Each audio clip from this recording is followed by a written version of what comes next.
why did you go down that path of volunteering? How did I even come around? Did you just say, oh, I haven't got enough to do. I'm in med school, so I haven't got enough to do already. I'm just going to pile up a bit more. When I was leaving at the time, I remember going to my careers advisor in the university and also speaking to the foundation school and asking, what are my options if I wanted to leave? What can I do with my degree right now? You moved from a different country. Does that have any bearing at all? Or was it too early by the time you moved that it didn't have any impact? I think one of the things that have helped me most in my career and make sure I go down a path that makes sense to me and that I genuinely enjoy and feel fulfilled in is honestly listening to my instinct and my gut. I think for a lot of the doctors, whether they start looking for something else early on or later on, they usually have wanted to do something else for a while, but just haven't been able to take the leap for one reason or another. So what sort of age grade or work level, by consultant, junior doctors or whatever, that you get to see that make that transition, and how do they approach it? There are genuine issues when you don't speak about money. And in a space like this, like I said, I think people are just very comfortable. And when there's no need to speak about money, they don't speak about money.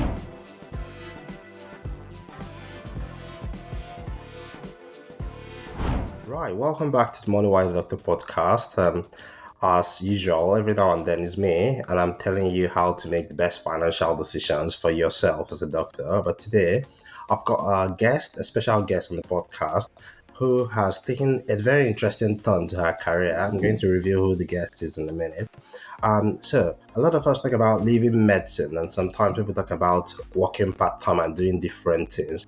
But in this case, my guest has actually, right from the beginning, decided to take a very hard career turn and done something different, worked in a bit of tech, now worked in medtech, and does quite a few other things. And recently she's launched a platform to help doctors who are trying to transition from healthcare to other stuff, or even just do part-time healthcare work and other stuff along the line.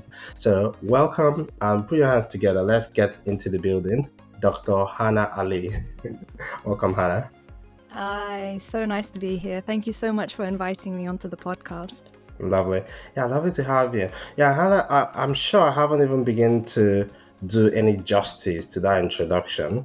I know a little bit because we've had a chat previously. I know you were fully trained doctor. It's not the doctor there is not like a fancy title like Dr. Dre. Fully trained doctor, went to med school in the UK, and then decided, you know what, I'm going to take a bit of a break. Try something else and come back and see how it's going. And it's 7 years and it's still going. Could you tell us a little bit about what you've been up to? How did you go down that path in your journey? Yeah, absolutely. So, like you said, I took a very hard turn very early on, much earlier on than people usually do. So I went to med school in Liverpool, and I think it was probably around my third year or probably my fourth year that I started to question.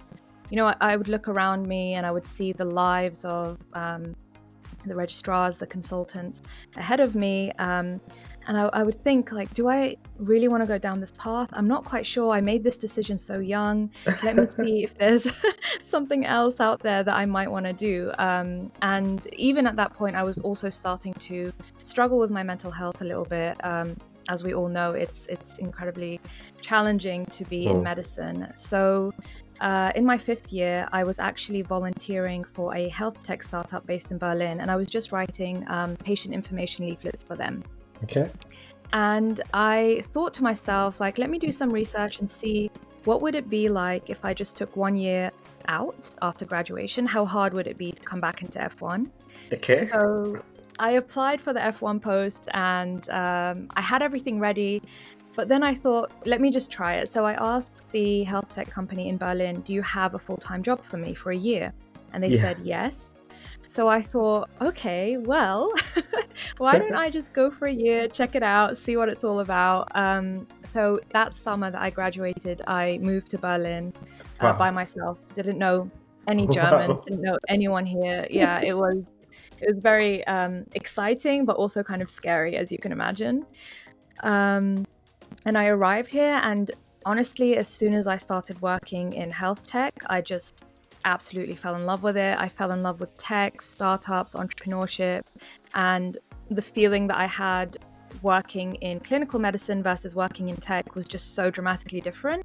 Wow. So when the year came up and I reapplied for F1, I retook the exams that I needed to retake. I had a post ready for me in Wrexham, and then the same kind of thing happened. I thought, what would happen if I just took another year off and explored a bit more? So then 1 year turned into 2, turned into 3, and now 7 years later, I'm still in Berlin, and I'm still working in the tech and entrepreneurship space.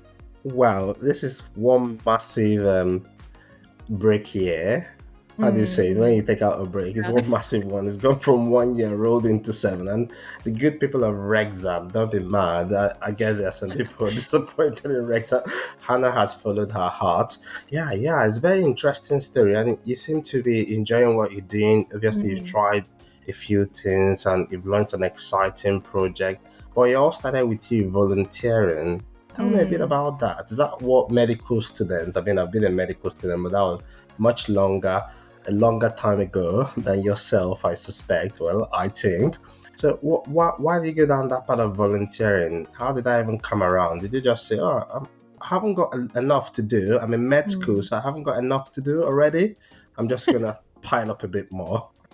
Well, interestingly, that is unfortunately my personality type. I do like to pile it on, but in actually the way it works in Liverpool is you take your final year exams in the 4th year. So I had already finished my final year exams. I had already passed everything that I needed to pass, and so 5th year was very much a clinical year. We were just in the hospital all the time. Yeah, And I had a friend who I was on rotation with, and she was already volunteering with this company because she wanted to, I guess, do something different. And I thought to myself, I love writing, I love disseminating information. This has always been the most interesting part of medicine for me, is knowledge acquisition and then knowledge dissemination. Sharon. Yeah, And so she said, hey, they have a volunteer role open. This is what I do. Would you be interested?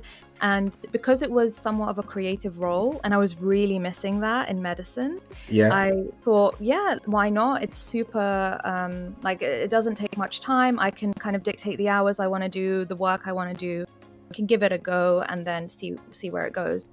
And I started, and I really enjoyed the process. So I volunteered with them for a few months, and then that's when it led up to me leaving and asking them for a full-time job.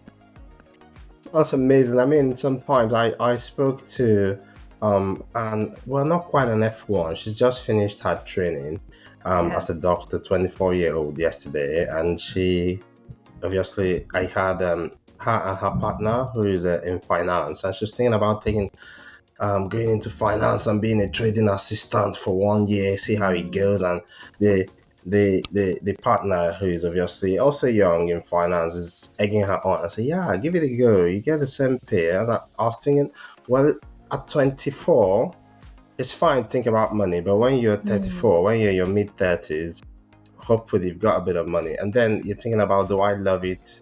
Am I mm, enjoying it? And from what you're saying, obviously you headed in that direction because you enjoyed creating, you enjoyed mm. disseminating.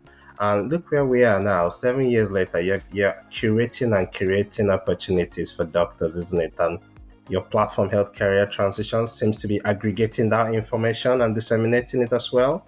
Would you agree? Is that sort of like the direction you've ended up in?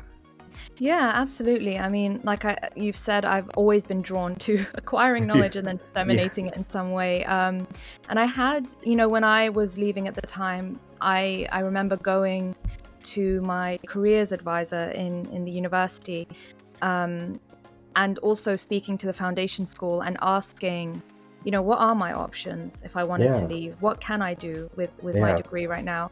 And unfortunately, they don't get that question often, so No. so they weren't quite sure how to answer, and they ended up giving me very, very minimal information. So at the time, I Uh, felt like I have maybe 3 options, and I had no one to speak to who had gone through the same thing, or who even was considering doing the same thing. So I really had to just go at it blind, and it took many years for me to find other ex-doctors and people doing other things. And in the back of my mind, I always thought someone needs to create this Yeah. community, someone needs to create this resource center, and in a way that I didn't have access to, and the things that I specifically needed at that time that I wish I had access to.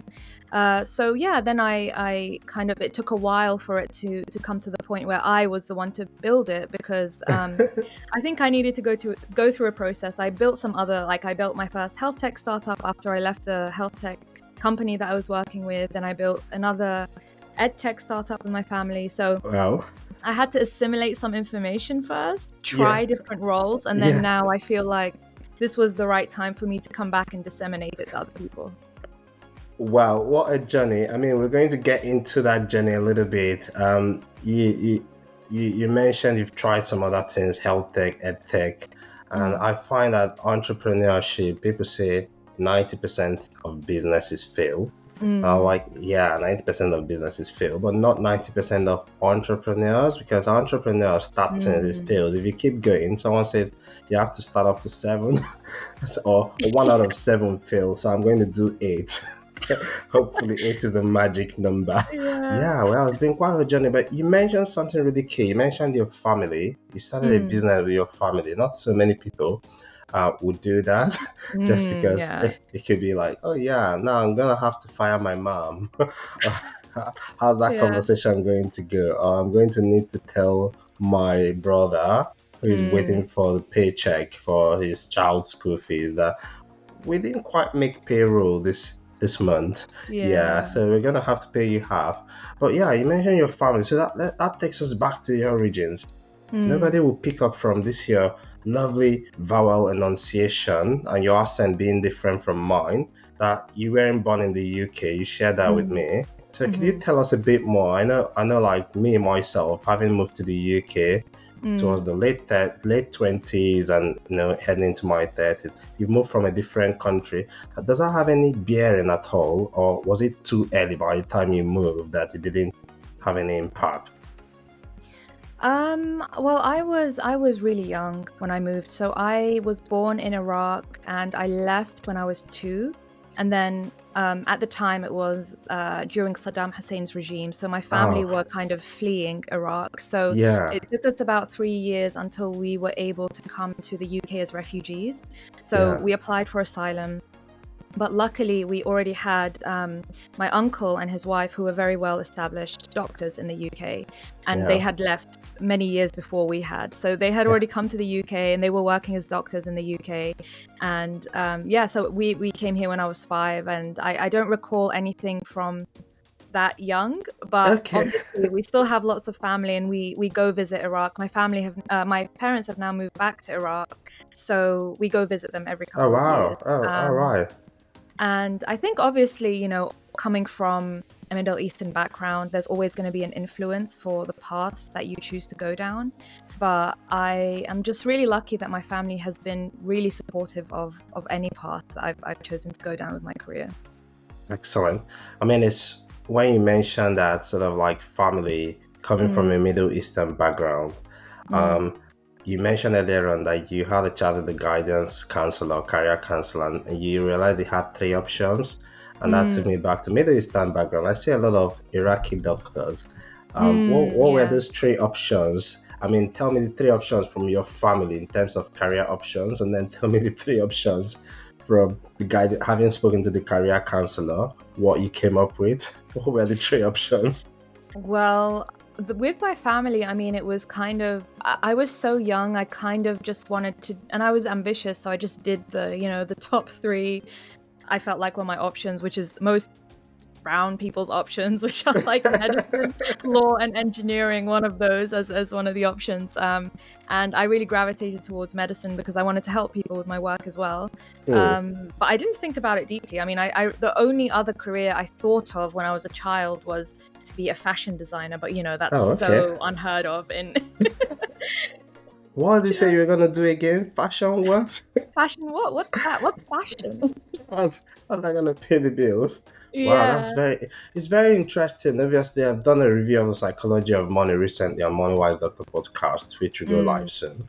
And it's very interesting how we don't even think about it, but it's like there are softwares running in our background, our background, where we've come from, our mm, family. You might have not have grown up like you were 2 years, but you might not have grown up in Iraq, mm, where you had Iraqi parents, you were surrounded by Iraqi community. The way people think about money, the way they think about business, career, tends to have a certain impact in the way we approach our our careers and money and everything else.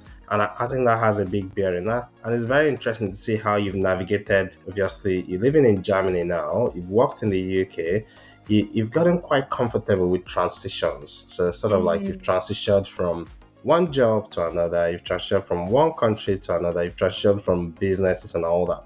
So, are you a rolling stone that will gather no moss? Or I'm just kidding. Obviously, you've got a lot of moss, the good kind. So what has led sort of like to that sort of what lessons have you gathered from transitioning from different locations, different jobs, different careers? What will be a key thread you see that you've learned about yourself, and obviously about how you prefer to do your career, your life, and your business? Mm. I think one of the things that have helped me most in my career and make sure I go down a path that makes sense to me and that I genuinely enjoy and feel fulfilled in is Yeah, honestly listening to my instinct and my gut. yeah, And it sounds really, I know for a lot of people that sounds airy fairy, but there is something really powerful about it. And the times in which I've tried to quieten it and say, yeah, no, no, no, this is just, like I need to push through because this is what I have to do. This is what's expected of me. Those yeah, have always led me down to paths that I felt quite miserable in. yeah. So over the years, I've really learned to trust myself and the way that Okay. I feel and the way that I think this would be best for me, because honestly, who else knows what's best for you other than yourself? Um, Obviously, with help and guidance from your family and your support network is very important, but at the end of the day, there's always going to be that underlying feeling and that energy that you feel when it Yeah, comes to a new direction, and you have to ask yourself, does this feel right for me, or does it feel like I'm doing this because I am forcing myself to do this and I actually don't want to be here? And learning to hone that over the years has been so powerful, and now it's just such an inherent part of my decision making, and it hasn't really led me astray. So fingers wow. crossed. That is amazing, Hannah. I mean, a Yeah. lot of people come to it later in life, and some people come to it a bit earlier. Some people believe that human beings, and I believe that we are beyond body and just mind and emotion. There's a Mm, spiritual aspect as well. And mm, a lot of times, what you describe to me is sort of like listening to your inner person and being able to mm, sort of like let that. I don't believe it's airy fairy. I know that from investing for almost 2 decades, that whenever I yeah. don't quite feel it, even when the numbers line up and I don't quite Mm, feel it, sometimes I wait and get more. Like Warren Buffett, one of my mentors, would say, you don't have to take a swing at all the pitches. You can let that go if mm, you're not sure. Yeah, so that's mm, very interesting thread, because I hear a lot of talk now about burnout and mm, anxiety and mental health, and I'm not an expert in burnout or anything like that. There are already enough mm, of them. But I feel like sometimes people get burnt out when they're mm, doing sort of things because there's some sort of expectation, outward mm, expectation, outside expectation, rather than from inward what they feel at peace with. Yeah, but mm, you've been through this journey where you've really done some hard things. A lot of times people are in the talking bit where they talk about stuff, but actually going and starting something, getting your hands dirty, walking the mm. talk, moving to a new country, starting something, failing publicly and all that. And throughout all this thread, what has been your North Star? Has there been like a driving force? What's the goal? What do you want to achieve here? Is that like, for me, it's always been about flexibility, options, time freedom, and Mm. all that. But for yourself, I'm sure you want to change lives, but is that a bit more? Is there something more? Or was it mainly, I want to change lives? Because there are multiple ways to change lives, Hannah. Yeah. Yeah. I think it's the same. It also takes a while, I think, for you to learn what it is that you want out of your career. Yeah, And I think it's hard sometimes to know that when you've only been in one path Yeah. and haven't explored other paths as well, because you kind of can't tell yourself what you like and don't like and what feels right and what doesn't feel right. So it's definitely an exploration, and I think it's an ongoing one that will be with me throughout my whole career. And every 10 years you're a different person, so what you need Yeah. now you won't need Yeah. in 10 years. But where I'm at right now is very much, I just like you said, want to change lives, but also really want to find work that fulfills me. And as long as I'm building something, I don't really mind what it is. Building something that's helping people and that gives me, like you said, the freedom and flexibility to also live my life Yeah. alongside that, then Mhm. that I'm pretty much set. I can work on anything.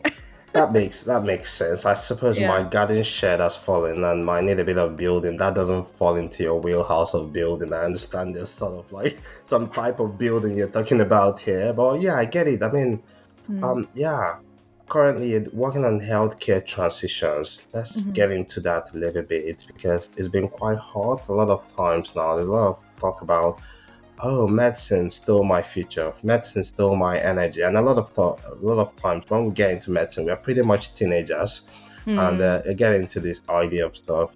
And for different people, they realize it midway in their career. For me, I knew going into medicine with my eyes open, coming from Nigeria, from Africa. I knew this wasn't the Mm. ticket to wealth. I had Mm. relatives who were doctors. I knew, oh, it's going to, it is, it allows you to serve and also a good platform to start. But I wasn't Mm. deluded about it. Hence, I started investing as early as I did, even if it was a very tiny amount. Um, but yeah, most people realize it maybe midway in their career when they're already consultants. A lot of doctors that we deal with at moneywise.com are usually Mm. like GPs, consultants. But in your experience in dealing with healthcare transitions, Mhm.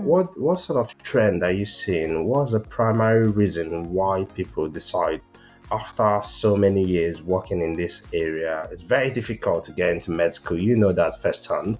Mm. You have to be top, top, top. And then working through this whole difficult job for years, decide, you know what, I'm good. I don't want to do this anymore. What are the commonest reasons you see people deciding to do that transition? Honestly, the people that get to that stage, for the majority of them that I've spoken to, often have had it lingering for a long time. So Okay. even if they reach a point of consultancy and they think now is the right time to change, they've had it on their mind for a while. But what often we feel in medicine, and I've heard this term being used so often, is that we're on a conveyor belt of a career, and we're Yeah. often told this notion. And I was said this, so many people said this to me as well, is like, oh no, Yeah. no, but just wait another 2 years, like just Yeah. wait until you get foundation training, just Yeah. wait until specialty, just wait until. And then you're like, okay, but then 20 years down the line, firstly, that's a long time That is a for you really to long tell me to time. wait. Yeah. Yeah. And then once you reach that stage, I from the people that I was viewing around me, I wasn't being filled with the idea that they were also very, very, very, very happy in their careers. Yeah. And so I would look beyond and say, okay, that's what it looks like in 20 years, and it's still not what I want. But it's very difficult to leave a job like that. It's a really highly respected job. It's a fantastic job. You help people. You get so much fulfillment. It's you can pretty much find a job. I know there's a crisis with GPs not being able to find jobs right now, so maybe not the case. But it's secure in that it's much easier to find a job as a doctor than it is to find a job as like a marketing manager, for example, because Yeah. there's just tends to be more competition. So yeah, I think for a lot of the doctors, whether they start looking for something else early on or later on, they usually have wanted to do something else for a while, but just haven't been able to take the leap for one reason or another. Yeah. Yeah, that's a really good answer, Hannah. It seems like it doesn't just spring out from nowhere. People, Yeah, it's nice on LinkedIn when people say, after I had my burnout experience, I decided it was time for a change. And yeah, but sometimes that wasn't the initial, it yeah. really, most time people have thought about it. And then that was sort of like the final, you know, straw that broke the camel's back. I hope I've said that Yeah. the right way. The final straw that broke the camel's back. So they've got to that point. They decided, look, I need to do something now. I need to change. It's a little bit different for maybe someone like me. In my class, I was Mm. voted most likely to make headlines, but that's not the only one. I don't talk about the other vote I got. I was voted most unlikely to practice medicine. I think I, wa- I got a first or second in that, and I was like that early stage, and I like, what are you guys talking about? Then I practiced medicine just enough for my first 2 years, and I was off for 4 years. But well, I did realize that, yeah, I after I had a bit of time and money freedom to the flexibility. I mean, I don't own a yacht or drive a very fast Lamborghini, but I got to that point of being able to leave my salary job and have control of my time and schedule. I realized that I did actually like practicing medicine only if it was on my terms, if I wasn't dependent on medicine entirely for my sustenance and income. And I wasn't very anxious that if I lost my job, I'm done for. I wouldn't have anywhere to go or stuff like that. So I realized, yeah, there's a bit of you that you still like the job, like helping people. I'm very delighted when I'm like in the GP and I'm or out of hours and I'm seeing a patient and we can have a chat and have a bit of chit chat and then Yeah. help them. They're going out, they're sort of like walking on air. Like, oh, that was very good. It's not about the science a lot of times. Yeah, but like you said, I agree. A lot of times there are stuff that has been in the background, and sometimes people push it down. They're thinking, oh, 2 years later, 3 years later, and before you know it, you're on a conveyor belt. You don't get fired. You've got NHS pension, which obviously me and you we don't have because we're not Yeah. in the NHS. But it's a great pension. But Yeah. why would you leave that? And people are playing it safe. So that's an amazing insight. Obviously, you've given this a lot of thought over the last years. That's why you're coming out with such deep, insightful responses. Yeah, okay, that's one. Now, other than that, what else do you tend to see when people decide, oh, I want to make a change in my career? Do you tend to see people who want to go full time, burn the boats, just go out there, see what I can find? Or do you tend to see people who want to do a bit of portfolio job where I do a bit of this and I do a bit of that?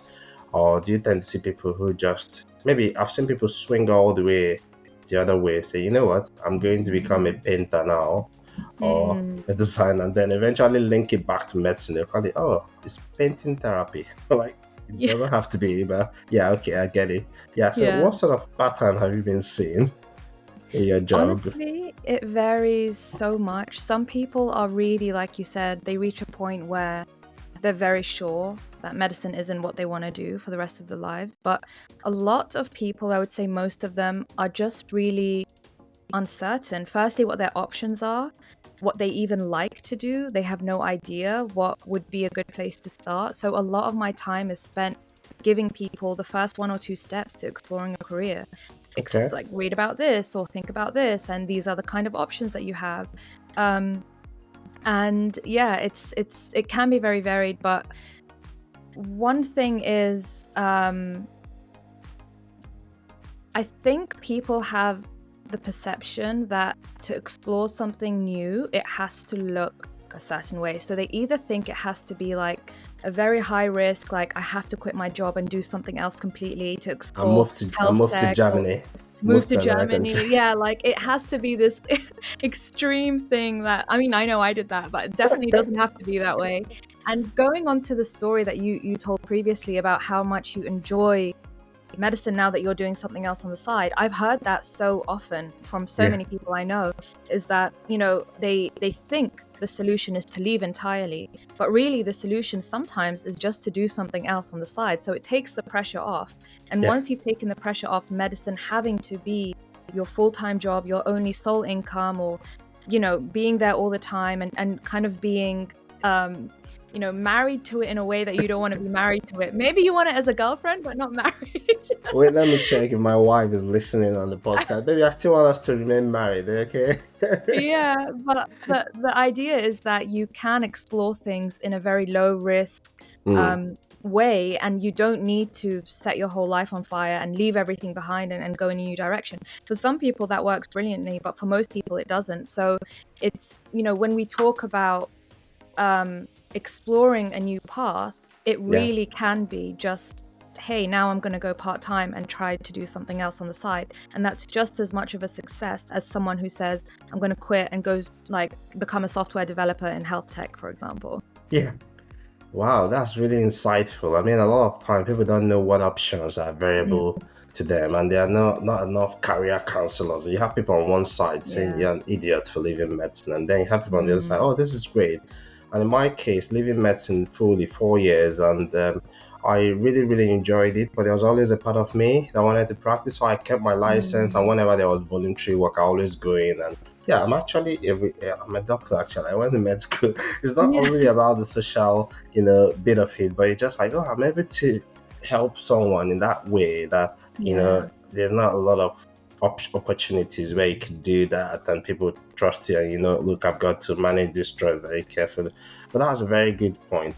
That leads me to a very salient, I think, an area where a lot of people struggle with when people talk about going part-time or going full-time or leaving medicine. Money is a big issue. And obviously, a money-wise doctor, we talk about money. We are going to eventually circle back to money. So money is a big, big issue, and we've had people on sort of like our private one-on-one sessions or emails from get like thousands of doctors we get in touch with every week, and and one big thing is money. Because someone did a post in a forum where I'm sort of like finance for doctors expert, said, what's going to happen to me? What's going to happen to my family? He didn't even know about things like life insurance, income protection, and all of that. So we find that a lot of times for doctors, like you said, you don't have to burn the boat immediately. I mean, you could if you've got the resources and you're fed up, but also it depends on what stage you are in. Like if you left in your 20s, early 20s, or when I started investing at 18, 19, I was happy to risk everything I had, which was nothing. And when you are in your 20s or when you are in your 30s, and for some people in their 40s or 50s, it's a different ball game. And if you're listening to this and you're in your 60s, we haven't forgotten about your 70s. But basically, I've got to be inclusive, Hannah. Yeah. Basically, what is different, isn't it? Because then people have like mortgages, they've got like children in private school, they've got like all sorts of things, maybe aged parents they care for, and the worst of all, they sort of on that lifestyle inflation treadmill where my Mercedes is bigger than my neighbors, and I mean, I have nothing against Mercedes, I drive one, but they get to that point where they're thinking, oh, I need to match what other people are doing. So it's different for different ages. So what sort of age grade or work level, I mean, by consultant, junior doctors or whatever, that you get to see that make that transition, and how do they approach it? It's like you said, it's such a varied spectrum of people. Most people tend to be in the younger stages, so the earlier stages of their career, which would make sense. Like you said, they have much higher levels of risk, like they can take more risk than someone Less at sunken cost consultancy level. But you still get people feeling the same sorts of way at the senior stage of medicine. And I guess everyone's approach is different. For someone who's younger, so for example, me, who hadn't started working full-time yet, I didn't have anything to risk, but I also didn't have the level of expertise or the earning potential of someone who was senior like a consultant. So for example, there were certain routes that wouldn't have been so easily available to me, like consulting, like health tech consulting, for example, wouldn't have made so much sense for me. But someone at consultancy level could charge a premium because they have a huge amount of expertise that is incredibly difficult to achieve and is very hard to come by. So it's really, a lot of it really is about mindset. If you want to look at it in the sense that I have these golden handcuffs, I've worked so hard to build this income level and I can't think of a way to escape it, because what if I can't find another job that can match that income? that's a very, very valid concern, but it doesn't mean you don't have options, because even when I left at that early stage, the first job that I got matched my F1 salary. So even with just my medical degree, I was able to match my salary, let alone someone at consultancy level. And Wow. obviously there's a lot of nuance to this. And for some people, it's much harder. And I don't want to be like, I am very positive, and I don't want to be like, oh, everyone can do whatever they want. I want to be realistic to a degree. Your positivity is shining through my screen, and I'm struggling to even so bright. Look away, but actually, that's a really, really valid. I suppose that's why a platform like health career transition is such a useful place, because apart from, I know there's a sort of community around it. Apart from just having the information, it's not just a job board. Apart from just having the information, it's also sort of like having people who are like, no, it's okay to feel a bit scared, or because what you've just done, you've sort of like shattered some excuses people approach with. They think, oh, I'm F1, I don't have any experience, and there you go, Hannah left, or Ali Abdal left at F2. At least he got things going and he had some good income. Like I said, the difference between your screen and the quality of your production and mine, that you took his course and you actually actioned it. I bought it and never used it, so I don't do courses. I tend to learn a lot on my own, or just hire someone who can give me an hour brush through. So that's the difference between the quality of your production and mine. But so you had F1 experience, you went for it. There was a mindset a lot of times. You see someone else who's a consultant who thinks, oh no, if I move from, and I know lots of GPs say they can't find work, and that's true. But in the Southwest, Cornwall and Devon, where I am, there's still a need for GPs. If you're ready to do salary job, a lot of people don't want a salary job. So when people say there's no work, they don't find the work they want. And remember, as a GP, you're still a doctor. You can work in a hospital or sexual health or different areas or whatever. But what you're saying now is that irrespective of any level, or if I might do a cliche, for every level there's a devil. That's so cliche.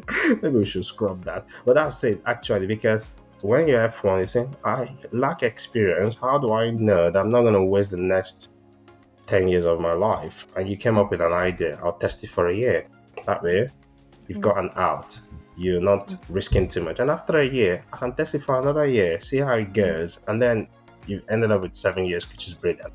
And for someone else who's like a consultant, their only excuse might be, now I have too much experience and I've got like 120k salary.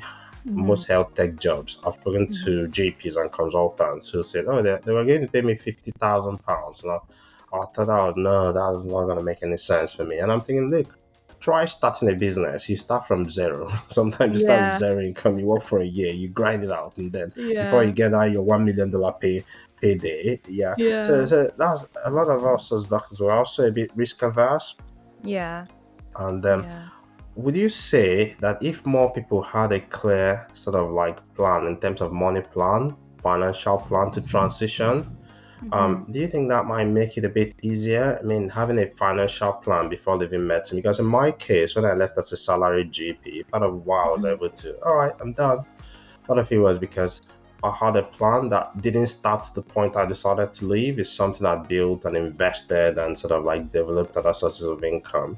But would you say that money is sort of like a big hiccup? I know doctors don't tend to, I think it's not very polite to talk about money, but I get a pass. I'm not from UK, so I'm not always required to be very polite.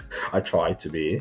So would you say that money is a big factor, and having a financial plan might make a bit of a difference? But what do you think? Yeah, absolutely. And actually, I'm really glad that your platform exists, because I think that we don't talk about it enough. And I think that is really limiting people's earning potential. I'm giving a thumbs up to my team that someone is glad that it is. Excellent, thank you. But it's really true. It's really limiting our earning potential when we don't talk about money, because there's a wealth of knowledge out there, and unless you're accessing it somehow and being really diligent about it, you can end up in a situation where you're, like I said, in golden handcuffs because you haven't thought about how to secure your future financially. And it's not just for doctors looking to transition, it's for any doctors, any healthcare professionals. It's super important to take the step to plan what would it look like if for whatever reason I could no longer do this job. Yeah. Because I need to have a backup plan. And there could be many reasons you can't do the job for whatever reason. But I think especially in organizations such as the NHS, you get very comfortable and you can rely on a salary, and you probably have in mind that this salary is going to be with me for the rest of my life. So it feels less urgent to do financial planning. Whereas for us who are entrepreneurs, we're like constantly financially planning.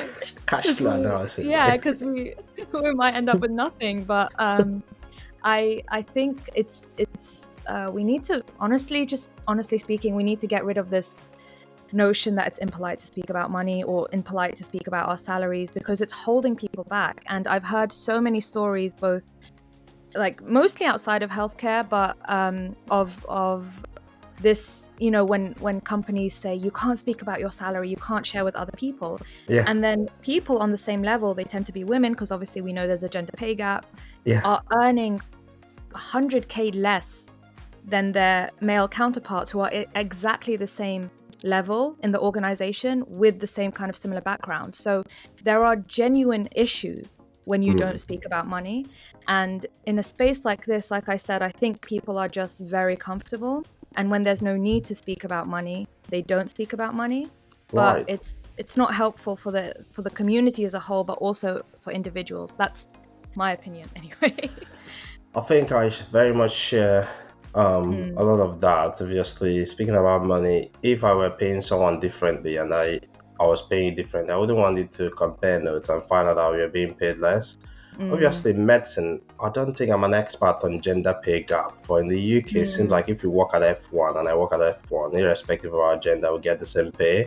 But I'm sure there's more nuance to the gender pay gap thing. I'll probably need to take a lecture on it. Somebody in my YouTube comments will let me know how to go about that. Please, if you're an expert, let me know in the comments and we'll learn a bit more. But yeah, I think I agree with you. Not talking about money, it seems a bit hypocritical, because people think, oh, you're always talking about money. I mean, I'm going for a walk on Monday or Tuesday morning in the woods after dropping off our little one. And someone is driving a commute of an hour to get to work they don't like. And also sort of like spend 10 hours doing the job. And maybe if you're a doctor, fine, or a healthcare professional, you might say, oh yeah, we're doing it to help people. But maybe you're an accountant and, well, you're helping people as well. My accountant, shout out to you, you're doing great. Yeah, but a lot of times it's about money. You want to get money. You want to get money to pay your fees. You want to get money to pay your mortgage and all that stuff. But it sometimes feels like a bit of a social status game to say, no, I don't talk about money, but you're working all day for money. And then you see someone who's building a business, you think, oh, why are you all about money all the time? Because money is important. I think I totally agree with you. Right. Now, in your case, when you moved to Germany, you hadn't got an income, you didn't have like a war chest. Because, or maybe you did, I don't know. It might be an Iraqi princess hair who's inherited it, and or you feel, I don't know. But from all indications, from what you said before, you didn't have sort of like a big war chest. You were sort of like, I think you were quite brave, and that's very good. A lot of times, again, not everyone needs to be like, I'm charging forward, moving to a new country, and I'm going to start this new thing. But there are different grades, or there are different degrees to it.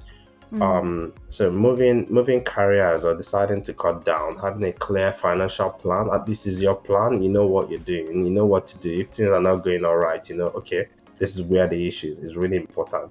But in your case, how did you finance your move? I mean, it's a bit easier if you're still coming out of medical school and there's not yet any expectations. But how did you manage? I mean, you had a job.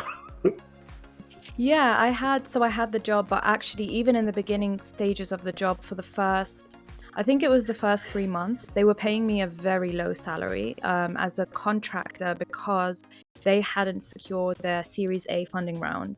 The promise was like, okay, you'll be on a low salary for 3 months, but then you'll get on a higher salary. And once the 3 months were over, I did jump up to a higher salary, and that salary did match my F1 salary. And to add to that, at the time, and still probably to this day, Berlin, which is where I live, has much lower cost of living. So rent was much cheaper, food was much cheaper, travel much cheaper. So it made sense for me financially. But I would have to, and I always have to mention, because I think not enough people mention this, I couldn't have done it without the support of my family. And my family at that stage had also built wealth. My uncle, who was a doctor, became an entrepreneur and built his wealth. My dad, who was a civil engineer, became an entrepreneur and built wealth. And I'm not saying I was swimming in money, definitely not the case. I can see you trying to wade your way, swim. Breathe through the money, no. But my family were able to support me, and I know that that's not the case for a lot of people. So I don't want to be one of those people that go out there and say you can do anything you want, but then not mention that actually I have financial and social support to help me do what I want, as opposed to having to make it on my own. But what I did was a very bold, financially risky move, and it really requires some financial support to help me do something like that. But not everyone needs to go as bold as that. So you can still financially plan if you don't have support outside of yourself, to take baby steps into trying something new, and see if it works. But that's kind of how I did it. Yeah, your honesty is refreshing, because I see a lot of people who don't actually give the full picture. But yeah, I think it's very refreshing. But also, even with that sort of backing, you still needed to take a bit of because they weren't exactly going to fund anything you want to do, and they might think, oh, Hannah, didn't we just dump a few $100,000 on this expensive medical education, and now you want to go do what in Berlin? Do you even speak German? Yeah, and if you think about it, Bill Gates and Jeff Bezos, they all come from a bit of a well-off background. They weren't entirely, they weren't broke and despondent. They weren't living on the streets. But you also had to take a personal risk, reputational risk. If you look back 10 years or 7 years in your case, and time does fly. I'm sure for you, it might feel like it was just yesterday that you were out of med school. It feels that way to me, even though it's double time now for years. But yeah, there's also that risk of, am I going to look back 7 years and find out that all my mates are consultants now? And what have I done with my life? I've done go to different countries, and which in itself is also an experience that you could write about, and then it becomes a book bestseller. Yeah, but I like that sort of nuanced approach and understanding. Again, that's why it's a personal decision. It's personal finance. Not everyone's gonna leave. We don't want everyone to leave, but it's understanding what is your risk appetite, what is your what's your personal finance. Again, what's your background.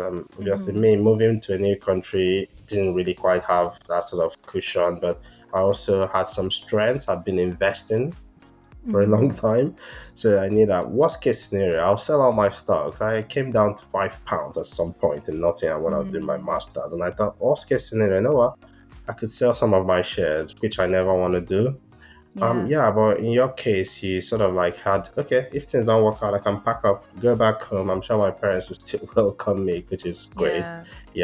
But yeah, so let's look at it now. Let's say from a practical point of view, someone who wants to sort of make a transition, give me an idea. Who is your, let's just sort of walk through a mental exercise. Who is your avatar client or customer? Who is the sort of commonest person you have on your platform?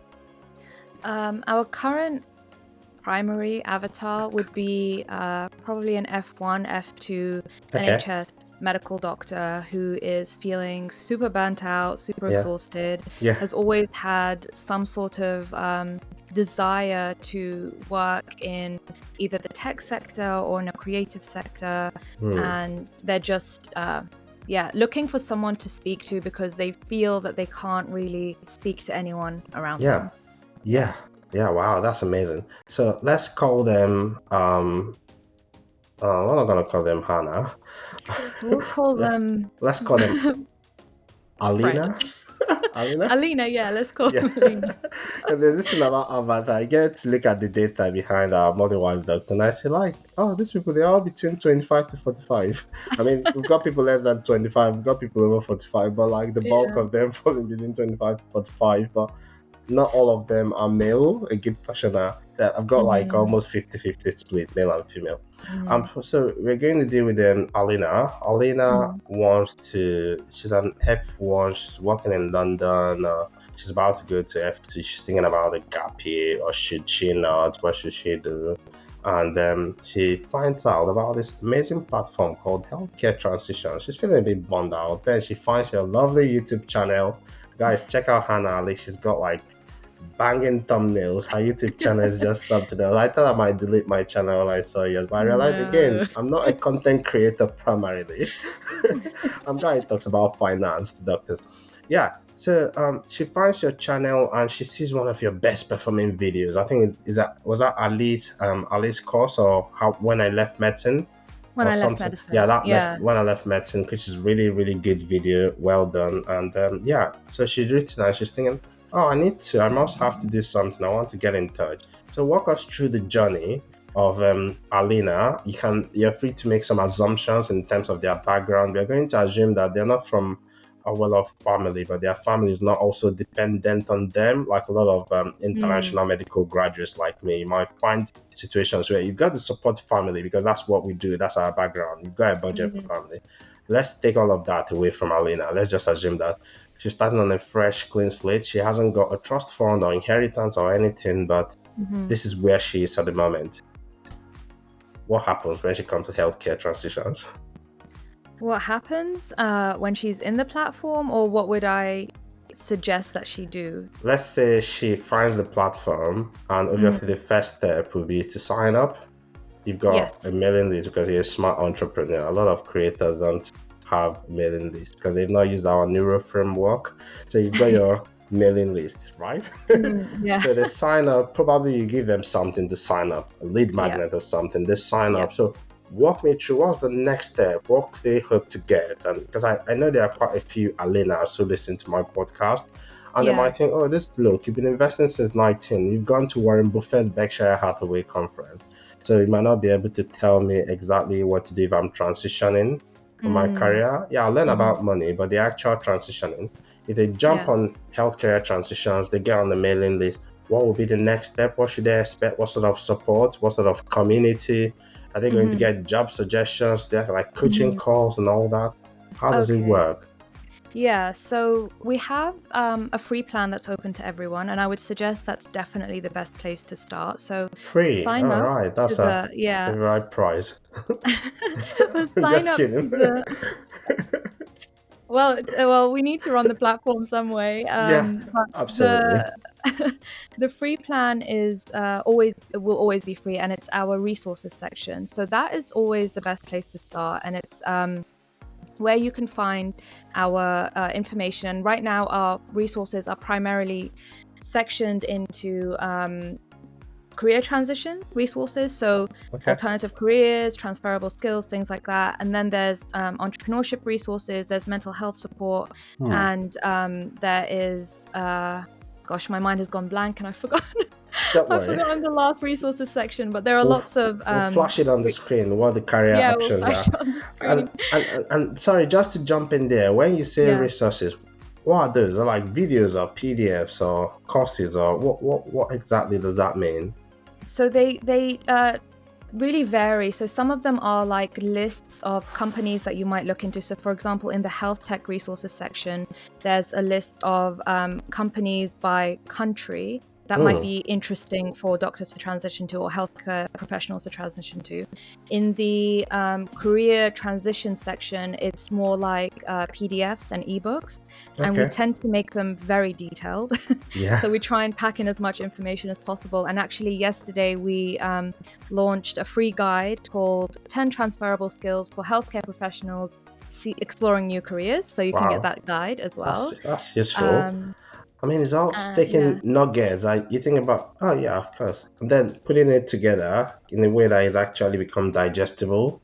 That is very useful. Okay. Yeah, that's a good one to check. 10 10 transferable skills. I know there's Yeah. quite a few of them.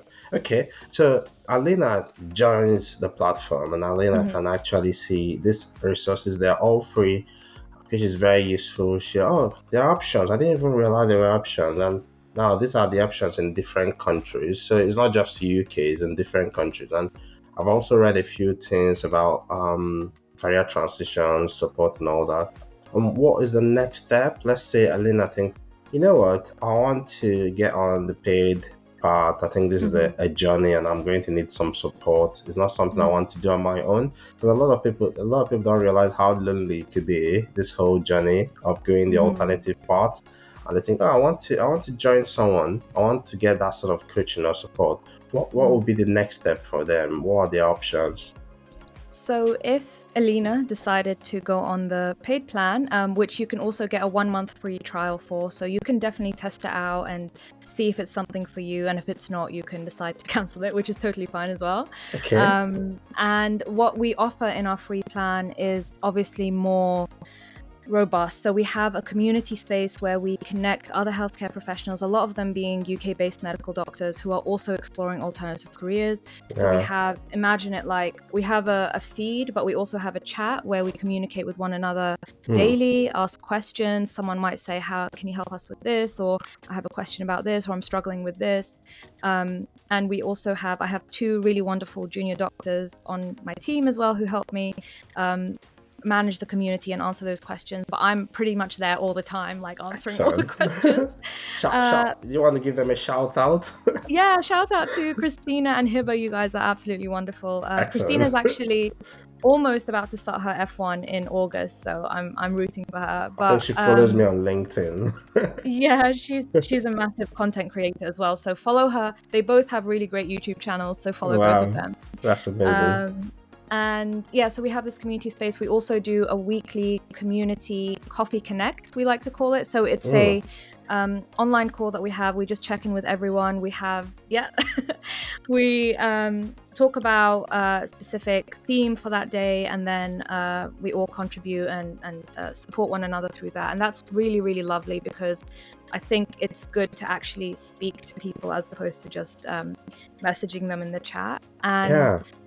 aside from that, we have webinars. So we have our first webinar coming up on Thursday, I believe. Yeah, Thursday is the 30th. Oh, And that nice. is on, I'll be hosting that webinar. It's an introduction to health tech careers. Mm. We have discounts for our partner coaches that offer coaching through our platform. We have discounts for partner organizations that offer services for people who are thinking about, well, healthcare professionals thinking about exploring new careers. Wow. And then we have a job board that we tailor specifically to healthcare professionals looking for new careers that we upload jobs to weekly. Wow. Wow. It sounds like a lot of very rich. I mean, starting even the free one already sounds like a lot of useful value. But Mhm. obviously, beyond the free one, because obviously, a lot of doctors, we're comfortable paying for CPDs and we're comfortable paying Mm, for exams. And, yeah. unfortunately, most people don't realize that it works the same way. I mean, if you've trained 6 years, in my case, med school was 6 years then. If you Hmm. trained 6 years, and you've had to pay for your MRCGP exams, MRCP exams. Then when it comes to entrepreneurship, sometimes you shorten the journey by, oh, you mean you've been doing this for 7 years? I don't want to do trial. I'm going to buy your Mm, experience and maybe buy some of the insight you've got. That is something I wish I started from the beginning. Obviously, when you start out as a 18, 19-year-old, you're looking online and launch my first business at 22, you're thinking, I don't know who of these are scams, so I'm just going to knuckle down and learn everything by myself. I don't have the money to pay them anyway, and I'm making the revenue now. I'm trying to supercharge my business. But when you're a doctor, you're getting some income. You can actually use that to sort of like pay down some of your ignorance debt, maybe knowledge debt, mm, because I don't know very much. But much more than that, I think the aspect of community, mhm. it sounds like a really fantastic, getting everybody together once a week. People can have a chat, maybe sometimes share their wins or moans, and who knows what sort of opportunities come out from there. Sometimes you're looking for a co-founder, a partner. Sometimes you want to hire a graphic artist or or UGC. That's something that sometimes creators or people who have actual businesses, like I go like an e-commerce business. Sometimes we need an UGC, like user generated content. So want someone Yeah. to speak into the phone. So that sort of platform gets people together, and I think is really the way to go. Well done. It seems like you've done Thank a lot you. of work, you and your team. Is that like talk about a lean team of 3 people doing a Yeah. lot of work into that? Well done. That's something you should really be proud of what you've built. Thank you. How long did it take you to get it to the MVP, to the minimum viable level where you could actually open it up to the world to say, come in and see what I've been building for the last how many months? Well, given the fact that, I started the process, I would say from ideation to launch, it took about 5 months. 5 months, okay. And I very much I go down the approach of no code MVPs and launch as soon as possible, because the most like legit feedback you'll get is from people actually using your service. So Oh you can do yeah. as many interviews, as many surveys as you want, but Oh it will yeah. never compare to Yeah. someone actually using your service. So get it out there as soon as possible. And a lot of that time was spent really trying to speak to different doctors. I spoke to loads of doctors who were exploring alternative careers or thinking about an alternative career. It was also building lead magnets. It was getting the team together. But 5 months is relatively quite a short time. But yeah, we only launched 3 weeks ago, I think. So there's still a Right. lot more work to do. It feels like you guys have been around longer than I that, probably know, because I of the know. impact you make it.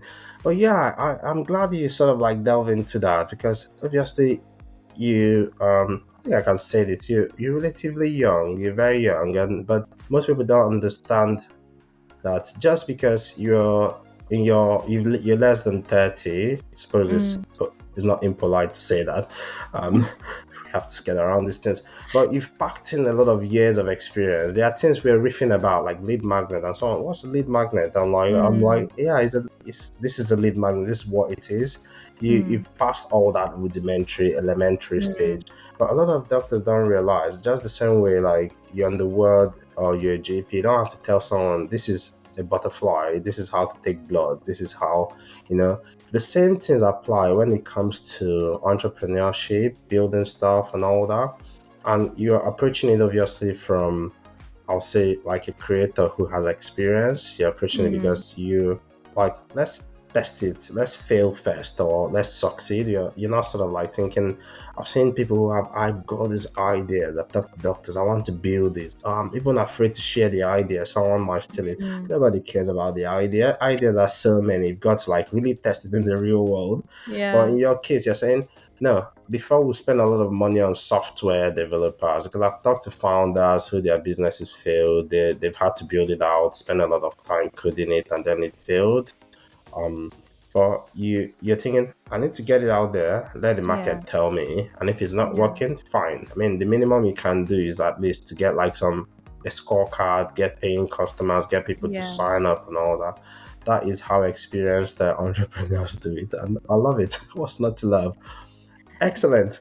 Right, so we've talked a bit about your background, your origins, your career, how you end up where you are now. And obviously, you launched 3 weeks ago. I believe you're getting momentum. How many people have you got on the platform now?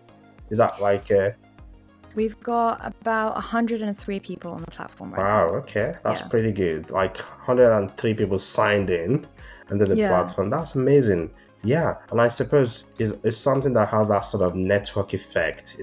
It doesn't go from 103 to 104. It goes from 103, and if it's going all right, it could actually double and then go exponential. Because if I'm in that platform and I've got a friend, I'm thinking you've got to check out this health career transitions and all that. Right. So what's the future in terms of where do you want to go from here? Even though I think it looks a bit clear. Well, I don't want to assume anything. You're the creator. You've done it together with this lean team. You've got like a platform. There's coaching, and there's obviously is there consulting services there, or mainly just group coaching? Currently not, just the coaching. Is a group coaching.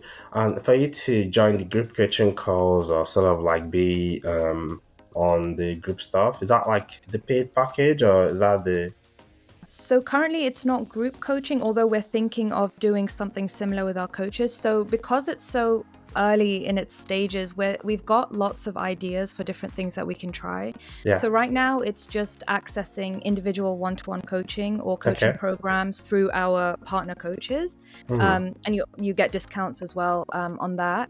Yeah. And then in the future, we're hoping to work together with our coaches to have more of a structured coaching Okay. offering. Yeah. Okay. But yeah, still lots to do, loads of different ideas that we have. We're even considering at some point potentially doing in-person events, but yeah, that's way down the line. So right now it's just taking it step by step, trying to get it to a point where it's useful for people. We Yep. can get some feedback about what's working, what's not working, what they like, what they don't like, and then we can improve it slowly over time. That's a smart way to build it. Sort of like iterating along the way, Yeah. getting information, getting feedback, and just going. Yeah, I think that's a fantastic way to go. Yeah, I've talked quite a bit. I don't know how much time we still got, but I was hoping to get into your different businesses that hasn't worked out in the past. What do you think? Is that something you're comfortable about jumping in, or? Yeah, I am. I'm just conscious of the time because I have something else quite soon, but I'm happy to Of talk about it. Yeah. Of course, yeah, we've done a whole hour, so it's very interesting. My podcasts tend to vary, and if I'm fortunate to have the freedom of being the sponsor, so I can go as long as short as my guest and myself have. Yeah, so if you want to give us in a nutshell, because you didn't just arrive at this business, you've done health tech, Yeah. you could have done so many other stuff. Yeah, so what was your experience? What businesses did you start in the past? Which ones didn't work out? Which ones? What did you learn from them? Because I think they're all learning opportunities, isn't it? Yeah, absolutely.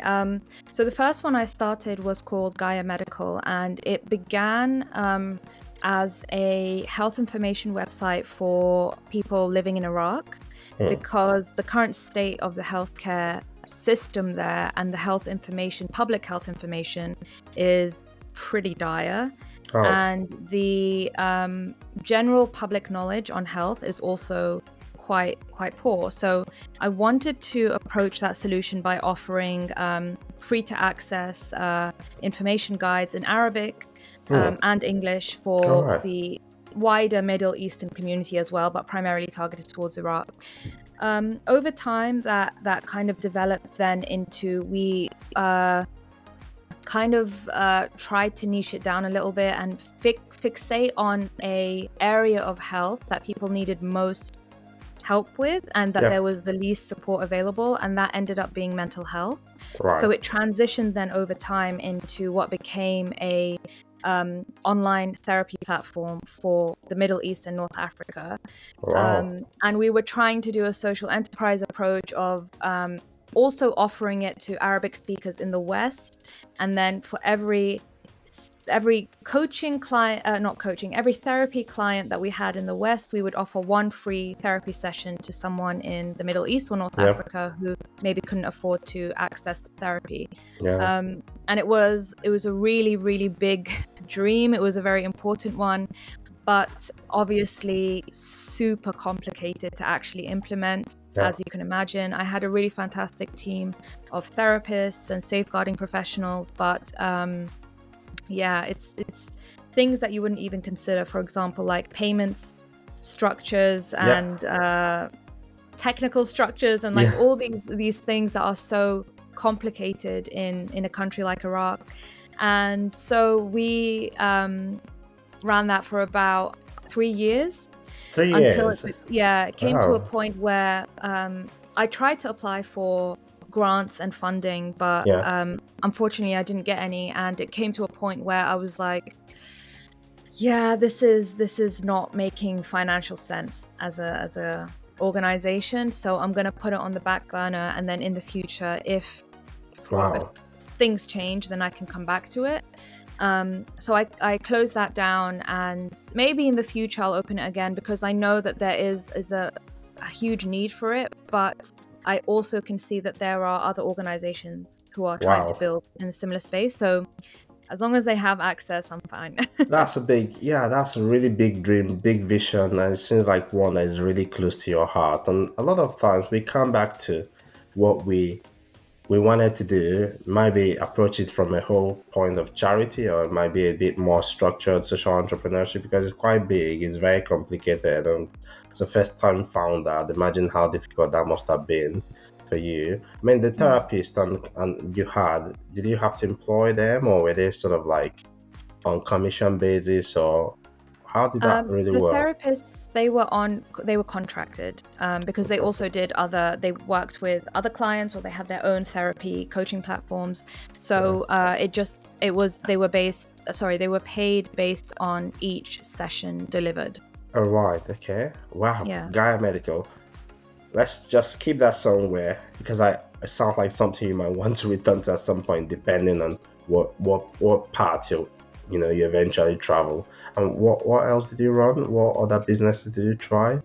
There were some other smaller ones, but the other larger one I created was the online tutoring platform that I built with my company. It's not my company, Your family. my family. I suppose company's family, family's company.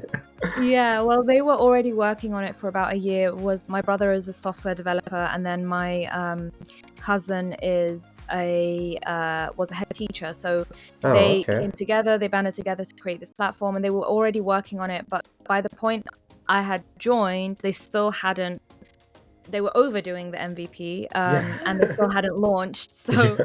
I came in, and then we launched, and we ran that for about 2 years. And Wow. we, again, for the same sort of reason, we decided this is not quite working out financially in the way that we wanted it to. So we decided to close that down. And that's probably the hardest aspect of business, is to Wow. make it work financially. And I mean, I also admire the courage to decide, look, let's not do a zombie business. It's time to pull the plug. A lot of people don't do Mm, that. They just sort of like mm, keep going and get tied to it. And it's very hard. And talking about career transitions again, it's like, I mean, this job, I've been on it. I can't say it's not working. I'm going to make it work. I'll die in this job. Yeah, but yeah, nobody needs to die in the job or any business. And sometimes yeah. you just need to get out the boats and leave the ship, and it's fine, because then you have another opportunity to captain another ship. Yeah, that Yeah. sounds interesting. What was it called, that platform? It was called My Star Tutor. My Star Tutor. Wow, what a name. Yeah. And you're building it with your family, obviously. Is that Saba? Was it the Yeah, software it's developer? Yeah. Saba. Oh, from my video, yeah. Yeah. It's Saba. Yeah, that's great. Yeah, it's a fantastic trial. So apart from that, was there any other ones? Or this obviously already enough. You've done like two big ones. Yeah. Yeah. There was one other smaller one, and it also came from a pain point that I had living in Berlin. Oh, My partner is very much into martial arts, so all right. he goes to his martial arts gym down the road like Yeah. every evening, basically. So, and then he comes home and then talks to me all about Muay Thai and everything. So then over the years, I started. We went to Thailand also, and I went to one of the Muay Thai gyms, and I thought, actually, this is really, really great. It's not just a workout, but there's like so much empowerment in it, especially Yeah. for women or people who don't feel safe on the Yeah. streets. And it's about community, and I really loved it. But when I came back to Berlin, my German is not great, so I Just a wanted little better to. than mine. Yeah, I wanted to do classes, or find classes in English, and find classes where there were more women, because it's a very male-dominated field, martial Yeah. arts. Yeah. And I couldn't. There was one club that I went to. I went to one of the classes. It was just me and then like 5 other giant men, and it was all, like in German, and it was all very intimidating. Very good. So I decided to start up my own club, and we began running sessions, and there was a lot of interest in it, and it was really fun, and I loved it, and I could also train, which was really great. And my partner was doing the training, the sessions as one of the coaches. Wow. But actually, even though that one financially could have worked out, what ended up happening was it meant that I had to be in Berlin every single weekend. And What did you have to do there? Were you a martial arts coach? I mean, I don't remember a lot of my taekwondo now, but did you transform and become a coach within a few No, I wasn't the coach, but I think one of the things that I wanted to create and was important was a specific kind of Vibe, welcoming atmosphere and vibe. vibe, Yep. which I had to be there. And because it was so early stage, there were Yeah. other things like only I had access to. There was like a remote control lock or something, and Yeah. our partners only gave me access. So there were some things that made it so that I had to be there for every session. And after, I think it was 5 or 6 months, I thought, it's a great idea, but this is not the kind of business I want to build. Yeah. I've never wanted to build like an in-person business. I've always Yeah. wanted to stay in the online space because it's fine if I was building it in the UK, where my roots are, where my family is, where my life is. But when I'm constantly switching between Germany and the UK, and for example, I can't go to a wedding of my cousins, or I can't do this, like it just didn't make sense for me. So I closed that down. But again, I'm hoping one day in the future I can revisit it. Wow, it's been so amazing, so insightful. A lot of useful nuggets. I'm sure we'll be chatting a bit more. And obviously, you guys from Healthcare Transition has taken some of our details from moneywisedoctor.com, and we're very Yes. happy to support you in your journey. And also, lots of doctors transitioning and getting their money right, because that's a big part of it. And yeah, so where do we look for you? Obviously, Health Career Transitions is a place to find you. But if you want to tell us exactly for Alina, you still there? Alina, still listening? Right. And for maybe not Alina, maybe Andy or people else like Yeah. me or someone else listening, because I think it's also useful for even people in their 30s, 40s, whatever stage you are. If they wanted to find you, what's a website or social media where they go to find you? The best place to find me is social media. So I'm on lots of the platforms. I'm on LinkedIn is probably the one that I'm on most, and Instagram, TikTok, YouTube, I'm on a lot. So contact me in whichever way feels comfortable for you, whether it's a DM, it's a comment, it's a whatever it is. I am super happy to connect with anyone. I would say just bear with me because I get lots of messages, and sometimes it takes me a while to To get respond. around to responding, but I do read each and every one, and I do try and respond to each and every one. So that's where you can find me. That's good. But what's a website for healthcare career transitions? Oh, it's healthcareertransitions.mn.co. It's a bit of a lengthy one, so maybe we can Yeah. add it to the description. Well, I would definitely say if you check the link in the description, you get a link to Yeah. Health Career Transitions. If you're thinking of changing careers or you're wondering, maybe you're not sure, you want a bit information support, head over to healthcaretransitions.mn. With the yeah, that's cool. Yeah, you get Complicated the one, yeah. link. It's always better to go with the link. You Yeah. get the link in the show notes. Click on it. Have a look. See what Hannah Ali and her team, they built something quite useful, something helpful. Have a look. And yeah, so thank you for joining us today, and thank you for sharing your story and your journey. And look forward to hearing a bit more about what you're doing in that space. Okay. It was amazing. Thank you so much. I really enjoyed the talk, and thanks for having me. All right. Cheers. All right then.